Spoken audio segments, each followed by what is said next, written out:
Test ഉണ്ടാവാൻ. Okay, വണ്ടി നമ്മളെടുത്തു. ബ്രിഡ്ജിന്റെ മുകളിൽ എന്താക്കുന്നു, നല്ല സെൻട്രലായിട്ട് വണ്ടി വെച്ചു കൊടുക്കാം.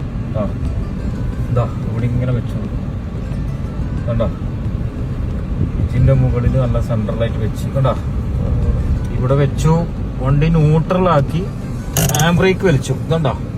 ഞാൻ എൻ്റെ 2 ലെഗും റിമൂവ് ചെയ്തു. ഹാൻഡ് ബ്രേക്കിലൊന്നാക്കി ഇങ്ങനെ ഒരു ജസ്റ്റ് ഒരു കൊടുക്കാം. ഓക്കെ, പിന്നെ ഇതിന്റെ കൂടെയുള്ള ആൾക്കാരൊന്ന് നോക്കും. ഒന്നിന്റെ സപ്പോർട്ട് പാടില്ല, ന്യൂട്രൽ ഹാൻഡ് ബ്രേക്ക്. പിന്നെ നമ്മൾ ബ്രിഡ്ജ് കയറാൻ പോയിരുന്നു. ഓക്കെ, ഇൻഡിക്കേറ്റർ ലെഫ്റ്റ് ഇട്ടു, ഫസ്റ്റ് ഗിയർ ഇട്ടു. ഒരു RPM എന്തായി, ഒരു 2ന്റെ അടുത്ത് കൊടുക്കാൻ പോയി കണ്ട, 2ന്റെ അടുത്ത് RPM. ഓക്കെ കേട്ടാ. അപ്പോൾ ക്ലച്ചിനെ റിമൂവ് ചെയ്യുന്നില്ല, ക്ലച്ച് വളരെ പതുക്കാൻ തന്നു. ആക്സിലേറ്റർ കൊടുത്തു. ഇപ്പൊ നമ്മൾ പ്രസ് ചെയ്തിട്ടേ ഉള്ളത് കണ്ടാ. അടുത്ത സ്റ്റെപ്പ് ഇതാ, നമ്മൾ ഇനി ഇതാ ഈ ക്ലച്ച് റിമൂവ് ചെയ്യാൻ പോകുന്നു, ഹാൻഡ് ബ്രേക്ക് ഡൗൺ ചെയ്യാൻ പോകുന്നു. ഓക്കെ,